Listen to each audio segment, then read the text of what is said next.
All right, let's try. We're gonna start creating an archive. Let's try it. I don't know. I'm gonna keep doing this.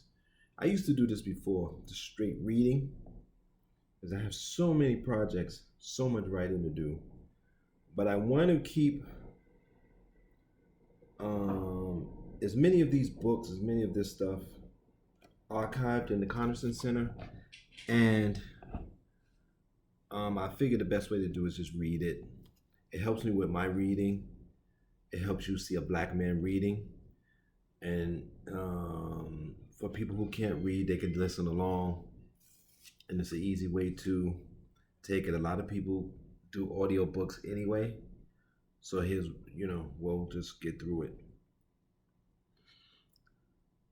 This is the introduction, origins of the second founding. Oh, and this is the second founding by Eric Foner. How the Civil War and Reconstruction remade the Constitution. The profound changes that American society experienced during the Civil War and Reconstruction, and how they reshaped the Constitution and the broad legal political culture cannot be understood without reminding ourselves of the status of African Americans when the war began. There were little under 4 million slaves and half a million free blacks in the United States in 1860. Slavery was politically powerful and economically thriving. Slave grown cotton was by far the nation's most important export, and profits generated by slavery enriched not only planters in the South, but also merchants, manufacturers, and bankers in the free states. Slavery's growth and power depended in part on protections provided by the Constitution. In 1787, at the time of the Constitutional Convention, around 700,000 slaves lived in the United States. They made up 40% of the population of the states from Maryland to Georgia. Of the 55 delegates, nearly half, including a number of Northerners, possessed slaves. Gotta pay attention now. George Washington, who presided, owned over 200, three of whom accompanied him to Philadelphia, where the convention took place. The Constitution did not mention the word slavery, but clearly referred to slaves in such circumlocations as other persons and persons held to service or labor. Nonetheless, many of the framers, including slaveholders from the Upper South, hoped that the institution would eventually die out, and they successfully resisted efforts to place an explicit national recognition of property in man in the document.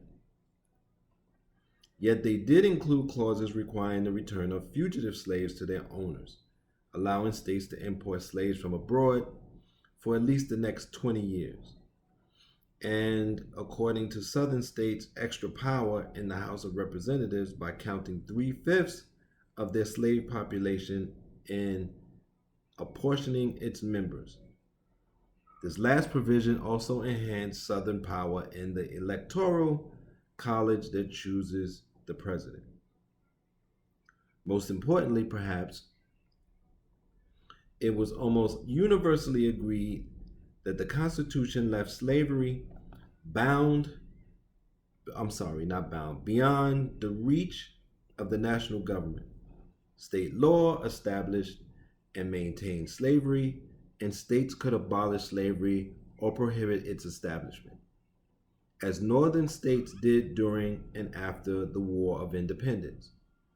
But debates over slavery nearly always acknowledge what came to be called the federal consensus, that the national government had no power to take direct action against the institution in the states. As the country expanded, a rough balance was maintained between free states and slave. Since changes to the Constitution require approval by 2/3 of Congress and 3/4 of the states, an amendment abolishing slavery was clearly out of the question. The historian Linda Cully has observed that written constitutions often function as weapons of control. Where am I? Where am I? Where am I? Okay. Rather than documents of liberation and rights. As far as slaves were concerned, this certainly applies to the original Constitution. Of course, no black persons took part in the Constitutional Convention, nor did women, Native Americans, or poor whites. Perhaps the second founding can be seen as a step toward making the Constitution what it might have been if we, the people, the document's opening words, had been more fully represented at Philadelphia. Slavery shaped the definition of American citizenship before the Civil War, giving it a powerful racial dimension. A nation, in Benedict Anderson's celebrated phrase, is more than a political entity. It is also an imagined political community whose borders are as much intellectual as geographic. Slavery rendered blacks all but invisible to those imagined in the American community. When J. Hector St. John de Crevecoeur, and I'm sure I'm not pronouncing that right, Crevecoeur, an immigrant from France who gained renown for popularizing facts and myths about the new republic during the era of the Revolution, posed his famous question: "What then is the American?" "This new man," he answered, "a mixture of English, Scotch, Irish, French, Dutch, Germans, and Swedes. He is either a European or the descendant of a European." At the time, fully one-fifth of the population, the highest portion in our history, or proportion in our history, consisted of Africans and their descendants. In British law, the American colonists, like persons in Great Britain, were subjects of the crown, entitled to protection and required to provide allegiance.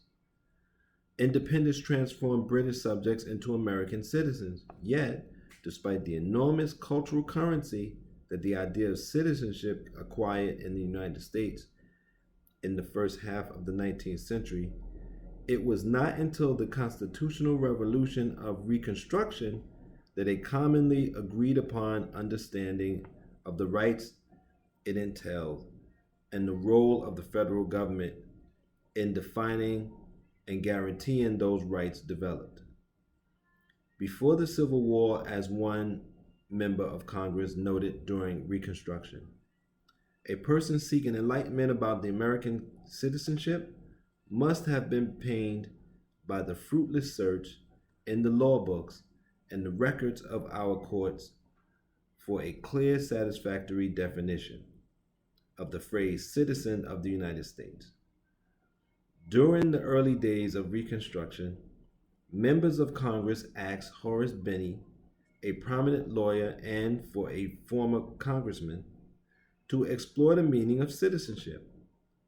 The word citizen, he responded, is found 10 times at least in the Constitution of the United States, and no definition of it is given anywhere. The Constitution's Comity Clause states that the citizens of each state are entitled to all privileges and immunities of citizens in the several states. Language that seems to suggest that the rights of citizens are determined by the states, not the federal government. The Constitution does not require the president to be a natural born citizen, that is, a person born in the country. This implies but does not state explicitly that citizenship derives either from birth in the United States or for immigrants from abroad. A naturalization process. On occasion, the federal government created American citizens by purchasing the land in which they lived. For example, the Louisiana Territory acquired from France or via conquest, as in the Mexican-American War. In both cases, the residents, except in the latter case, members of savage tribes, could choose to become American citizens if they so desire. So we'll stop there. And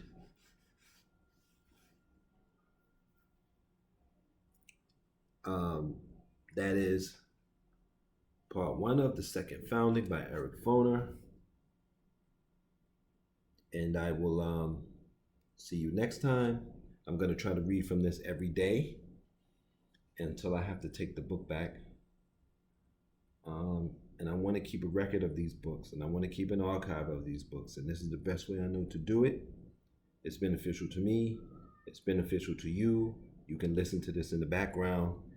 All of these won't be up, but people who pay on my Patreon and go to my archive tier will be able to get access to this and every tier below.